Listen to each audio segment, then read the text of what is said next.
नमस्कार, मी अमित काळे न्यूज डंकामध्ये आपलं मनापासून स्वागत करतो। मित्रांनो, मंत्रिमंडळाचा विस्तार झालेला आहे। आज अधिवेशनाचा पहिला दिवससुद्धा पार पडलेला आहे। लवकरच खातेवाटप जाहीर होईल, कोण कुठल्या खात्याचा मंत्री होईल ते सुद्धा समजेल। आणि राज्य मंत्रिमंडळामध्ये अजूनही एक जागा रिक्त ठेवण्यात आलेली आहे। ती जागा कोणासाठी रिक्त ठेवली आहे या विषयावरून सध्या महाराष्ट्राच्या राजकीय वर्तुळामध्ये तर्कवितर्क लढवले जात आहेत। आणि या जागेसाठी नाव पुढे येतं ते म्हणजे राष्ट्रवादी काँग्रेस शरदचंद्र पवार पक्षाचे प्रदेशाध्यक्ष जयंत पाटील यांचं। त्याचबरोबर काँग्रेसचे युवा नेते विश्वजित कदम यांचंसुद्धा नाव या पदासाठी पुढे येते।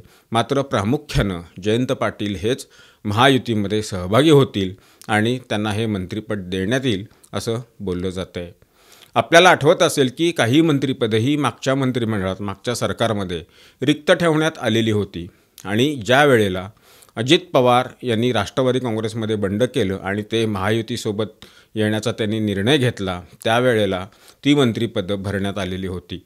तशाच पद्धतीनं 43 मंत्रिपदांचा कोटा पूर्ण करण्याकरता एक जागा केवळ शिल्लक ठेवण्यात आलेली आहे आणि ती जागा सांगली जिल्ह्यातील आहे।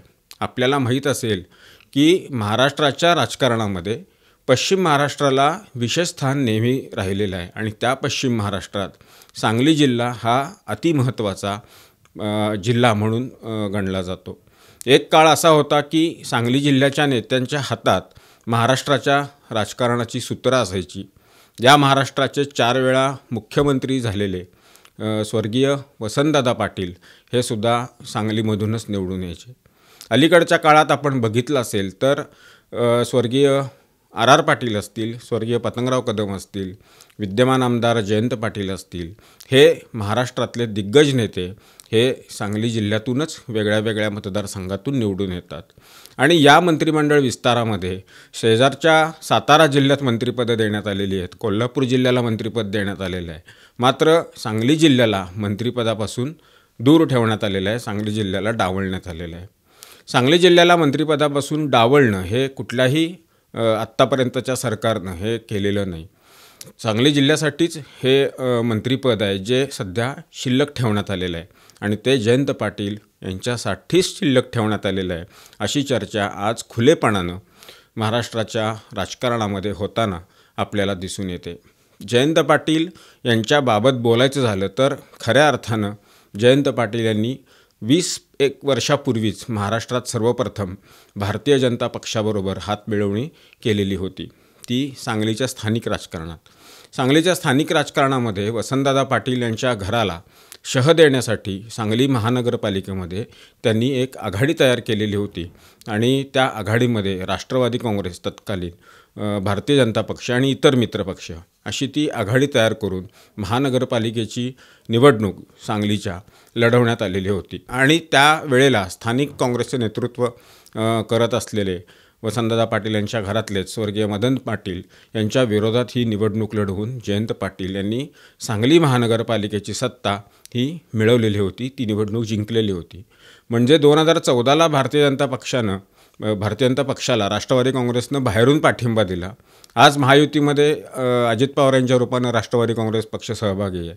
हे जरी आपण बघत असलो तरी जयंत पाटील यांनी ही युती त्याच्या कैक वर्ष आधी करून ती यशस्वी करून दाखवलेली होती। तत्कालीन भारतीय जनता पक्षाचे सांगलीचे नेते स्वर्गीय संभाजीराव पवार यांच्याशी स्थानिक पातळीवर जुळवून घेत जयंत पाटील यांनी हा प्रयोग यशस्वी करून दाखवलेला होता।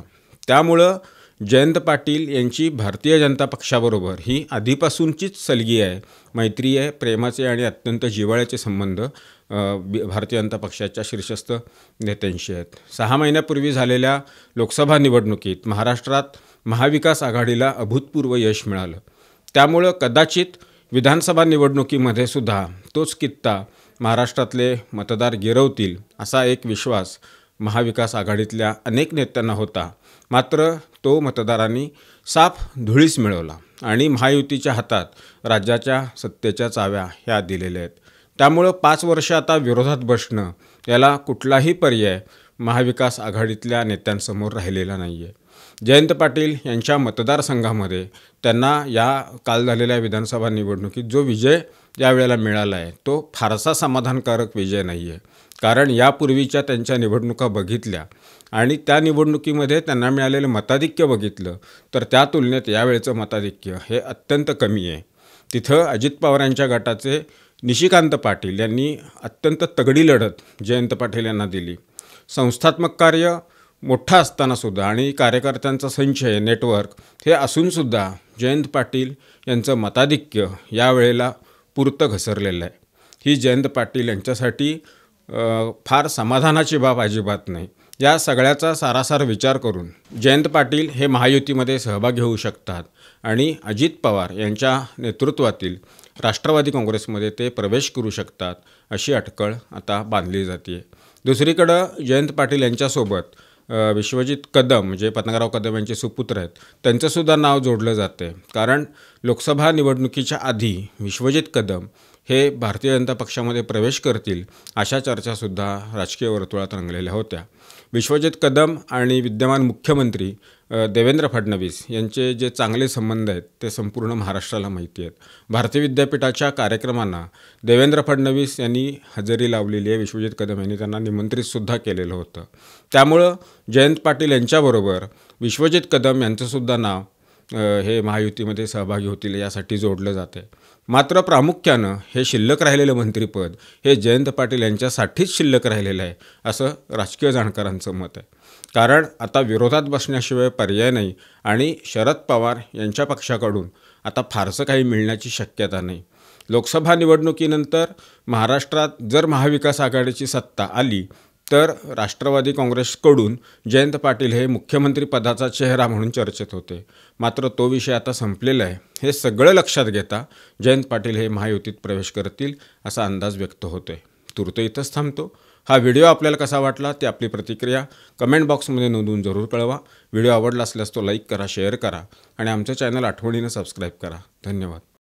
आमचा व्हिडिओ जास्तीत जास्त लाईक करा, शेअर करा आणि आमचं यूट्यूब चॅनल सबस्क्राईब करा. धन्यवाद.